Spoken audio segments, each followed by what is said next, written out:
As we were presenting the Seat Leon Cupra 300 as an estate, also with all-wheel drive and DSG, some of you asked me, hey, can you also do it at the hatch and with manual drive? Yeah, of course we can. So the Seat Leon Cupra 300 hatch, manual front-wheel drive. Today on Autogefühl, your #1 resource for in-depth car reviews and your #1 community to discuss cars. Today with Thomas. We're going to take a detailed look. Exterior, this really dynamic exterior, the special blue paint, mystery blue to my pleasure. Also at the interior and the driving experience, the agile driving experience with this very vehicle. And everything of that, as used to be, in full HD, full screen and full length. Let's go!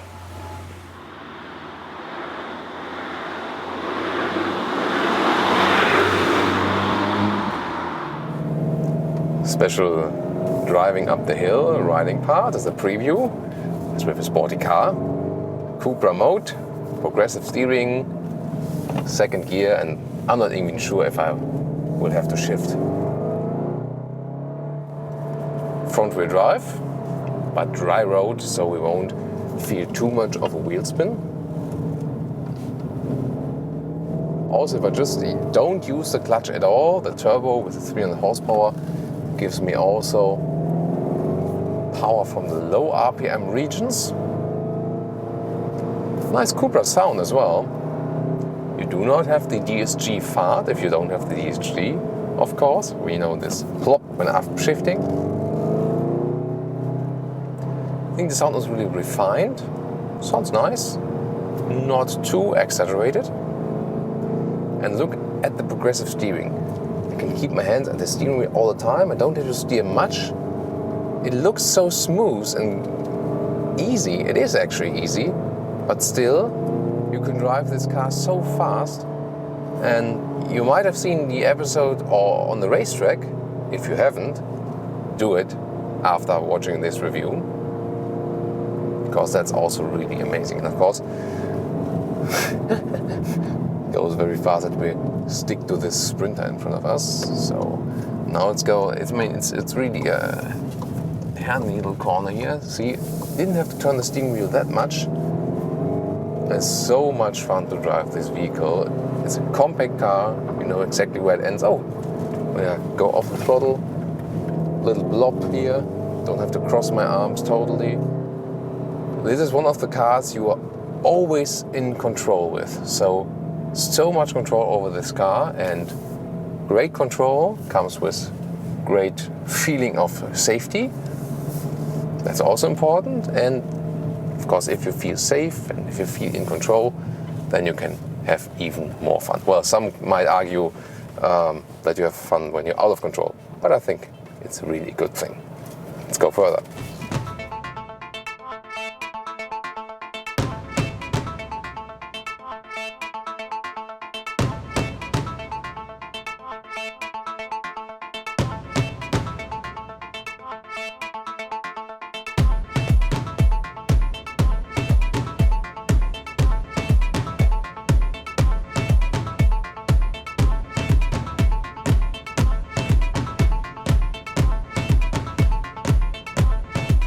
Desire Red, Eclipse Orange or Mystery Blue are the three new colors since the facelift. Also new LED headlights here. The signature when turning indicator is active is the same signature for the LED daytime running lights. So interesting feature for that.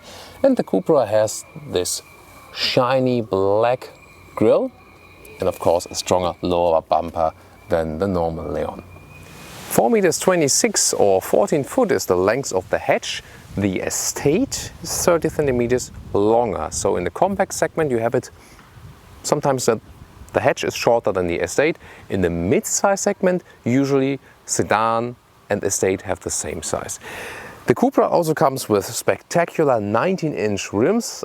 I think they really look amazing here with red brake calipers as a contrast. This is also with the package here that we have black glossy side mirror caps. There's also this orange pack available, with orange performance pack. We had that in another review. Looks spectacular, but this one here is, I think, a very sporty but yet elegant choice. Or what do you think? How do you like this dynamic design? Also always, we know, with this dynamic shape right there, front grille, headlights, and then the design lines are split here basically, so not one that is going all the way, but here that the shoulder is a little bit higher in the accentuation. And in the rear also a flawless design, horizontally stretched taillights. The Cupra now with big letters there, also a special Cupra logo, and a big diffuser in the lower part. And those ones here, those exhaust pipes, they are no fake, they are real, for once.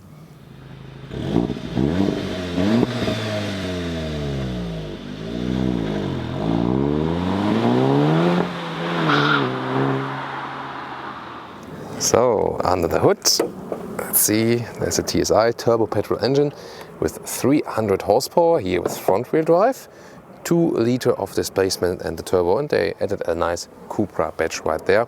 And the acceleration figures are 5.7 with the manual here, 5.6 if you pick the DSG, or 4.9 if you would have the Estate plus all-wheel drive, which we showed you in a different review. We have really great other episodes there as well. So if you finished this episode, please also check the info box, or Michelle also often puts those video annotations right at the very end.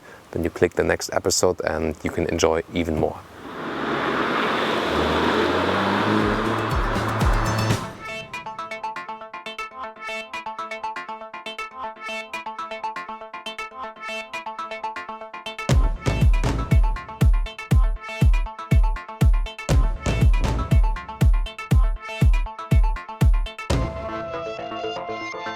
Seat key, standard, but it's really nice. You can put the real key like this and it would be hidden right there. I mean, in most of the time you won't need it, but then you have to really see that you remove it without scratches. Other than that, usually you have the keyless entry. It's really working well. That way, just touch it here and close it, and just put it here, the hand, and then it opens. And it's really a great mechanism.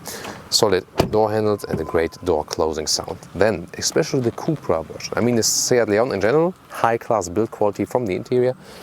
Then the Cupra, well, the top part is, it's not super hard, but it's also not really soft. It's something in between.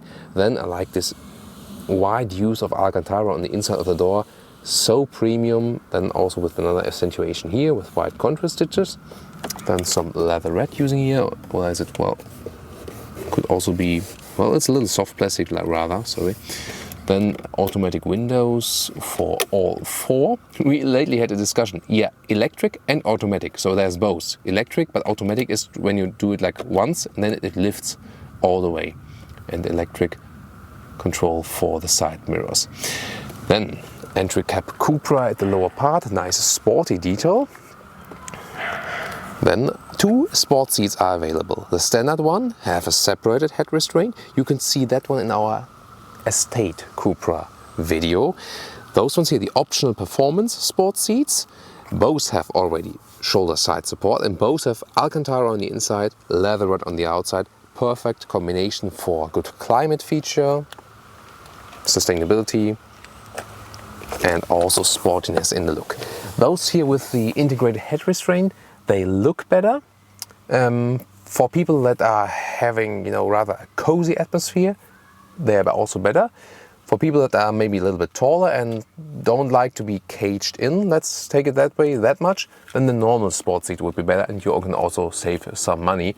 I would rather prefer the standard sport seats, but both seats are great, It's just, I think, personal preference, which are better fitting to your body. I'm 1.86 m or 6'1", and that leaves, well, here at the side, just a little bit of headroom. So it's close, but it's working, and well, I had the seat not all the way down. Here you can pump it up, then it's like this. This is with the panoramic roof inbuilt. Without it, you have a little bit more space right there. The steering wheel can be adjusted, and it's also a very smooth, high-class mechanism. And I mean, if you compare it to other vehicles and also to some of the premium vehicles we find, especially in the compact class, I'm not even sure, which element here is not premium. I would really say that this car, especially in the Cupra variant, is a premium vehicle. White contrast stitches at the inside of the compact steering wheel with a flat bottom and a Cupra logo. Then the instruments, I really like those. I mean, they are analog, left and right, have this flat white design. Hey, you want to have flat white? I think it's really nice. Good sporty atmosphere, and in the middle part you have, for example, a digital speedometer. And the consumption we scored here, by the way, and you can do that in normal driving here, 9.2 liters on 100 kilometers. It's a realistic figure. If you hammer the throttle even more, of course it will be more, but with front-wheel drive, so without the all-wheel drive here, and with the manual gearbox, you can really save some fuel. That is also a nice finding. Cockpit overview. You see the design line from the exterior is mirrored on the interior. You maybe remember the rear mirror, the rear windows. Great feature. Also soft touch here. Great to look at, also great to feel. There's either 5.8-inch screen available, or this one, the top one, 8-inch. And in the FR or in the Cupra, those ones are the higher trim levels, or also the Excellence. Then automatically you get the bigger screen. Then, very well to reach, the climate controls. You see everything is leaned towards the driver just a little bit. You can also take another look at the steering wheel, also with commands here. Left side for volume, right side you control very intuitively the small screen in the instruments, for example. Then there's the manual gearbox here, 6-speed manual, and interesting how to shift, really very crisp, short shifting ways, but at the same time very smooth. In the lower part there's also, if you want, the inductive charging function, putting the smartphone there if it's suitable for that one, and the start stop engine knob or button that flashes a little bit like a heartbeat. Infotainment system in detail, the big one here, you see the proximity sensor is gone. You have to touch the screen that the other stuff appears there. They have removed it for space reasons and also for cost reasons. But here the GPS, really responsive. I like that. To the main menu, get here and have this app view right there. For example, telephone, you connect via Bluetooth. That's one possibility. That wasn't me, by the way. And the other possibility is for the full link, but you can also press this button to get this view, and then you have the Apple CarPlay, Mirror Link, or the Android Auto. Overall, still a very good infotainment system, and there's still one knob here for the volume. Behind the electric parking brake, you can see cup holders here, but they are not adaptive and pretty small, rather, I think. Maybe not the best cup holders, we know. And some space here. Then the armrest really fixedly attached, like that leatherette cover. And wow, oh, there's an Autogefühl lanyard. Sorry, I have to I just love those stuff. Well, I mean, the space you have inside here is a little bit less than in other vehicles. They could have used the space a little bit better. Here with the optional panoramic roof. Let's see when we open it how far it goes. It leaves a lot of light in the interior, I like that. But of course reduces the headroom just a little bit, so you have to know what's more important to you. Now to the rear compartment. And the interesting thing is here with the performance seats, I have noticed that in the earlier review, well, I mean, you have still reasonable knee room here, compact segment, also headroom is really okay. And it's really fairly comfortable. You also have the same great seat design here in the rear, also with high-class leatherette that is being used. It will also last long. However, if you go for the normal sport seats, you would have even a little bit more legroom in the rear. And also some cup holders right there. And you can also use that one here as a ski hatch. Then you can reach through right here. Other than that, you do flip the seats also from here. Flip them down. Let's take a look at those from the trunk. So here we go with the hatch, flipping the Seat logo. Of course, the disadvantage is that you have this high loading sill and it goes down deeply, but you know, in general, really nice room you have available. Of course, the Estate would be the way to go then. Here you can see how you can flip the seats, also the other 1/3, so you can very well use it. Again, if space is your main decision factor, then it should be with the Estate, the Combi.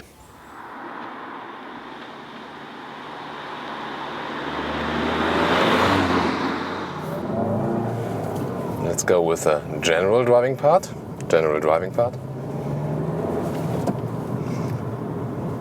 We start with a little bit of motorway. An interesting thing is when you're in the normal driving mode, then, well,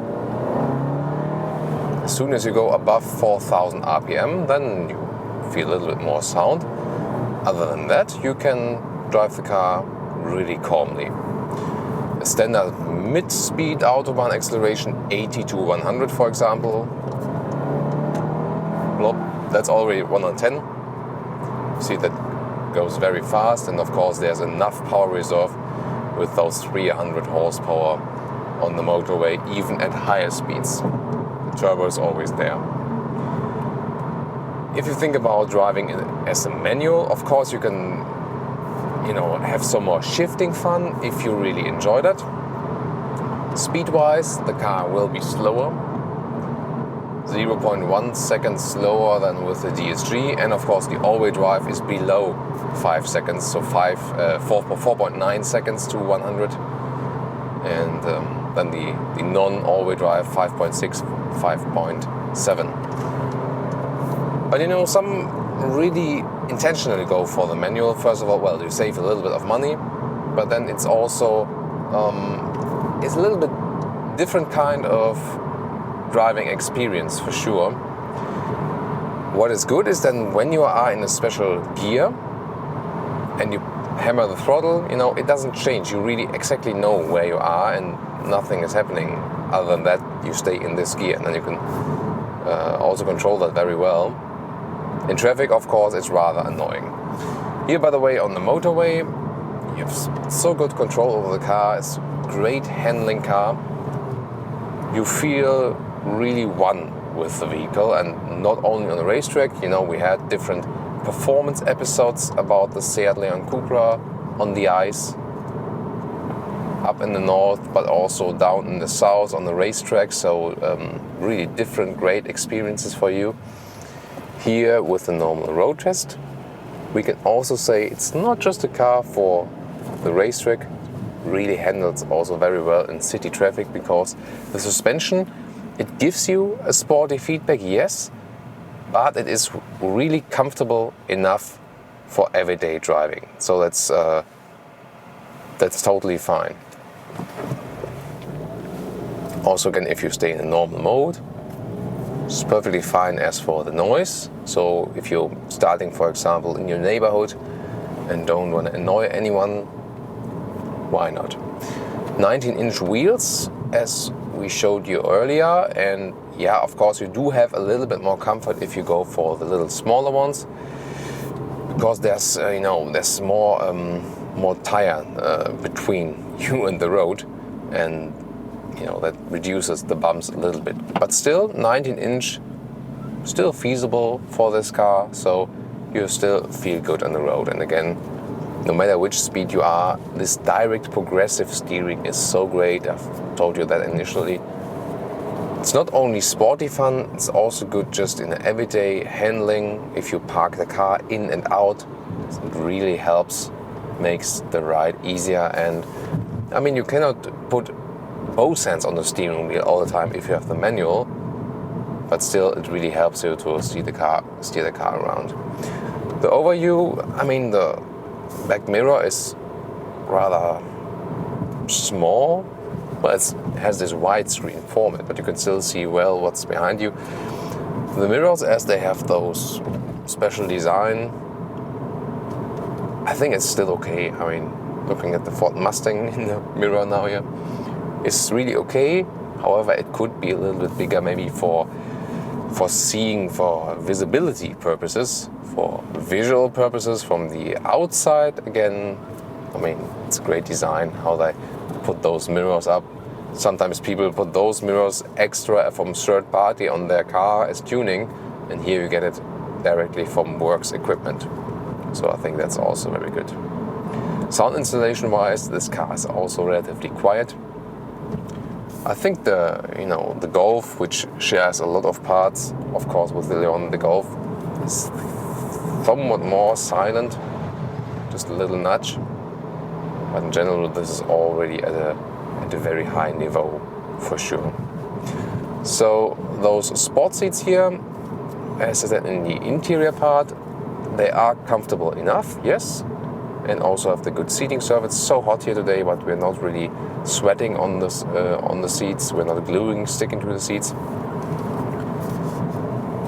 However, for long-term comfort, the normal sport seats without the integrated head restraint might be better, but that really depends on your body stature.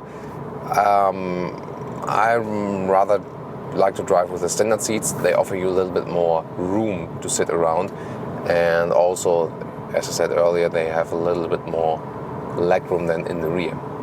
Well, a funny car in front of us here. Is it, I think it's an old Fiat 500, 500 in a, well, not the standard big, I can drive behind it too. It's some wagon modification or so. Very interesting. So always when you're joining us here at Autogefühl, we always take a look at the wheels, how they stand inside. You're on Autogefühl now, guys. Special, it says here. It's really with a wooden steering wheel. Is it? What is it? It was a Fiat, right? It's this old Fiat logo, yeah. But it looks to me, yeah. Is it a customized 500? Could be, right? Or if anyone knows better about vintage Fiat cars, put it in the comments. But back to our really non-vintage Seat Leon. And the Cupra will soon approaching the next motorway. We'll also go to the different driving mode. At the moment I was in comfort. There is a sports driving mode, which rather changes things, for the DSG version. But the DCC is also changed now, the dynamic chassis control. So the suspension is a little bit stiffer in the sport mode. And if I go to the Cupra mode now, well, again, if you would be in the automatic, car would earlier shift down and stuff and later shift up. But here with the menu, it doesn't play such a role. I mean, DCC wise, let's go back to comfort again. Yeah, okay. Well, it is notable, but it's not the biggest difference, I would say. So there are adaptive suspension that have a wider span, for sure. So let's go back to the third gear and hammer it a little bit.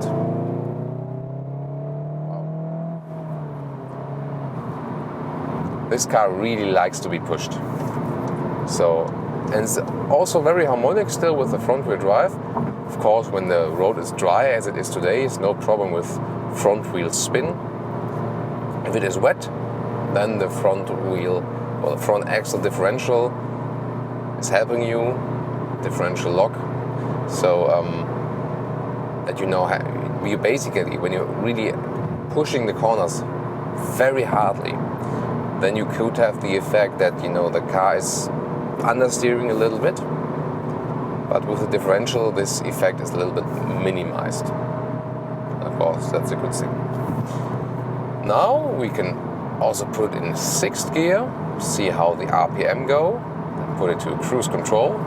Adaptive cruise control built in this vehicle, you can get it. Sadly, the autonomous emergency brake, or short AEB, is not included in the C-wheel equipment.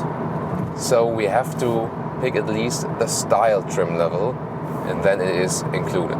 That's a wrong decision. You have to offer it from the base trim level for safety reasons. Now 104 kilometers an hour, we are just above 2000 RPM. And again, the car is also suitable for long-term travel. I know, I think Michelle and me also went to Netherlands once with the Leon Cupra. Yeah, it was a red estate. And that was actually a comfortable ride. It was a couple of hours just on the motorway, 100 kilometers, cruise control. We had no back pain, so that was really fine. The same is basically happening here too. Also while driving, by the way, I can get back to the Alcantara inside cover of the doors. Even while driving, you sometimes look at the inside of the doors and say, hey man, that's really cozy and really high class, I like that. And I think that is something that is special, what makes the ride special in everyday driving situations. So, overall, this is a really good car in driving. It can do both sporty and comfort, and that's also why the Seat Leon Cupra is also, you know, a very, very much liked car in this very segment, especially also because of the exterior design. Yeah, but I mean, there's hardly anything you could really complain about driving. Yeah, I mean, 300 horsepower with the all-wheel drive, I felt better. I had a little bit more fun. Then again, we also had some comments who said, I really like my front-wheel drive Seat Leon Cupra because I like this, you know, understeering in the corners a little bit. It pulls you out of the corner a little bit. You can also use that somewhat. That was also a very interesting remark. Thanks for that. Yet again, 300 horsepower at the rear wheels would be more interesting, I guess. But then again, when it's dry road and when you're not push it to the very limit, it also won't be the biggest difference.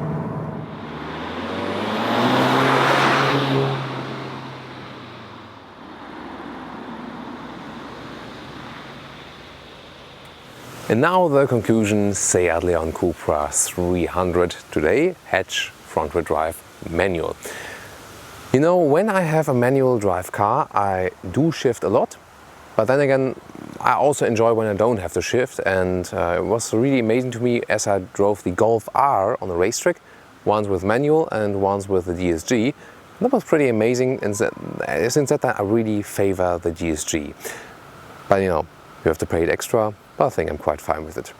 Exterior here, I mean, so refined, great dynamic look for sure.